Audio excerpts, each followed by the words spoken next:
19 urte bete eta 20. ekingo lioke Euskaldunon egunkariak gaurko egunez. 2003ko otsailaren 20an, Espainiako Auzitegi Nazionalak itzi izan ez balu. Itziera salatzeko eta auzipetuei babesa emateko, 100 lagun bildu dira gaur eguerdian Durangoko Azokako plazan.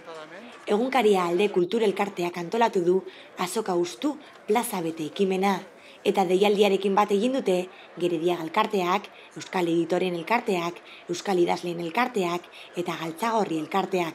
Ordula ordenez, Euskal Liburu eta Disko Azokako hainbat eta hainbat postu itzi dituzte, eta 100 lagun plazan bildu dira, egunkaria libre lelopean.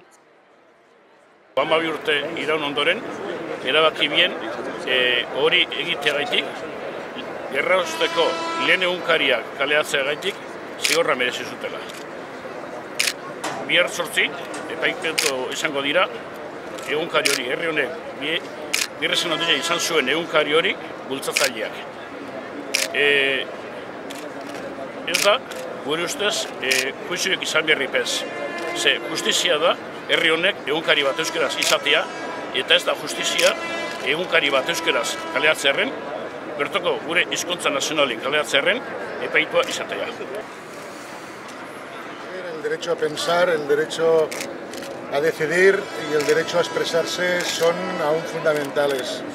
El derecho a la libertad de expresión es uno de los derechos por los que tenemos que luchar. Yo estoy a favor de la libertad de expresión de los que no piensan como yo, pues imagínense ustedes de lo que voy a estar a favor de la libertad de expresión de los que de una manera u otra piensan como yo pienso.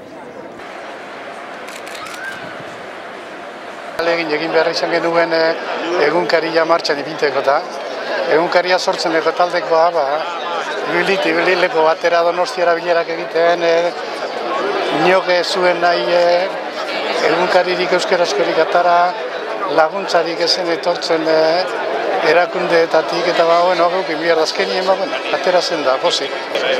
Guztia nola maituko den, emoten dugu jarraitzuko dutela, jarraitzen duten moduen Espainiakoak.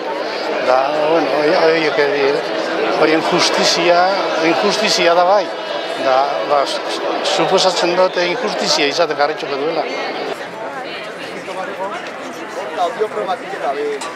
Oso gogorra izan zen. Ezinezkoa sinistea zer gertatu zen momentu horretan. Ezin, eta gero holan sortu zen berria. Batean danok pentsatu genuen egon behar zela gure artean.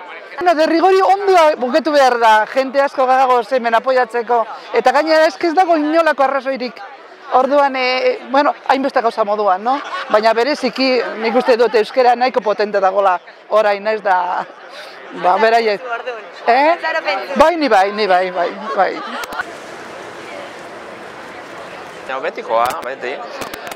Itxen behar dute, ez dakit zergatik, baina hori, nola, amorrazioekin igual, hobetzateko. Bai. Hori da, esaten da bezala, la pregunta del millón. Noiz eta nola. Ojalá bihar bertan, akabatu bat zenuen dena, baina ez dakit.